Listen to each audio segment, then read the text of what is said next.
তো যখন মেলাতে যাই ছোট্ট একটা ব্লগ করেছিলাম যে মেলাতে যাচ্ছি, কিন্তু মেলাতে গিয়ে কোনো ভিডিও করতে পারিনি।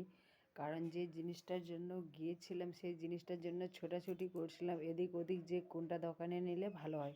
তো অ্যাকচুয়ালি এই যে এই বাক্সটা নিতেই গিয়েছিলাম মেলাতে। এই বাক্সটা রাত্রেবেলায় এনেই সব জিনিসপত্র যত কিছু আছে ঢুকিয়ে দিয়েছি, আর যত জিনিস নিচে ছিল সব উপরে রেখেছি। কারণ এটা আমার খুব দরকার ছিল, কারণ অনেকগুলো জিনিস ছিল বস্তাতে বাঁধা, এদিক ওদিক রাখা ছিল, তো আমার বেশ ভালো লাগছিল না। তো তার জন্য এটা নিতে গিয়েছিলাম মেলাতে। যে অনেকগুলো দোকান দেখলাম, কিন্তু জিনিসের যা দাম, দিন দিন দাম বেড়েই চলেছে। তো এটা বেশ ভালো লাগলো, তো এটা নিলাম আমি। এই যে বাক্সটা বেশ বড়ই বাক্স, আর আমার বড় বাক্সই দরকার, কারণ আমার অনেক দানের জিনিস রয়েছে, তো সেগুলো সব বস্তাতে করে বাঁধা ছিল। আর ব্ল্যাঙ্কেট সব ইঁদুরে কেটে দিচ্ছিল।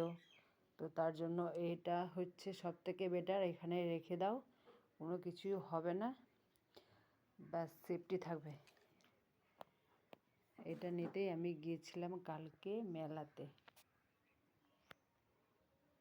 তো কালকে তো মেলাতে ভিডিও করতে পারিনি, তাই আজকে সকালে এই ভিডিওটা করে দিলাম। তো সবাইকে টাটা।